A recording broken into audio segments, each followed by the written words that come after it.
A Colorado man who wrote a how-to guide for pedophiles is now in Florida, where he is facing charges of violating the state's obscenity laws. Philip Greaves was booked into the Polk County, Florida jail today after being arrested by Florida authorities at his home in Colorado.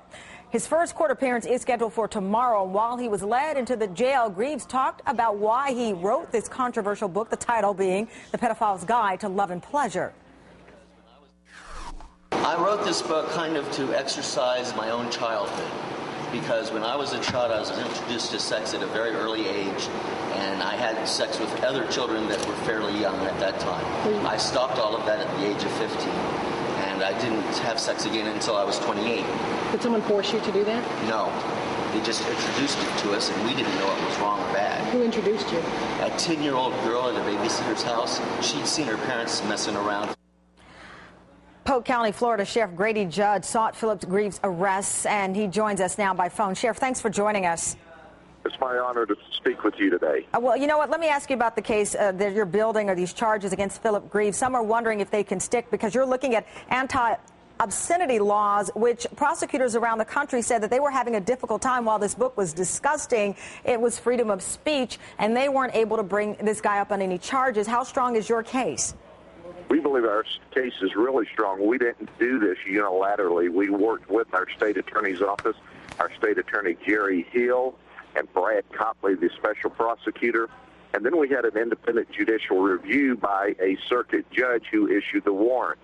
This is not a child pornography a child pornography charge. It is a charge that deals specifically with obscenity, and the case is on point with our current law. Well, let me ask you, does that make it difficult because it's about obscenity as opposed to charging him for an act or of pedophilia or child abuse? We're talking about obscenity, and that brings in, obviously, the debate over what is the definition and the battle of free speech there.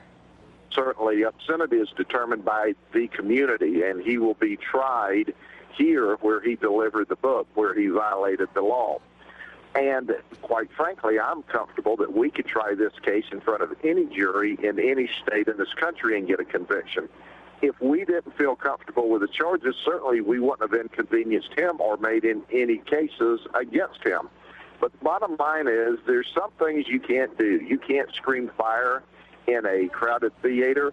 You can't threaten the President of the United States, and you can't get on an airplane and talk about bombs.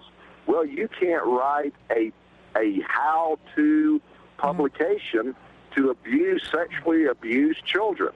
You know, there is a guideline, and there's a difference between freedom of speech and instructing people with a very comprehensive instruction manual of how to sexually abuse children. Well, this will be an interesting. There's a difference. Yeah, this is going to be an interesting case. A lot of legal experts will be watching it. But Sheriff, I appreciate you finding time for us and coming on to explain these charges, and we'll see what happens next. Thank you, sir.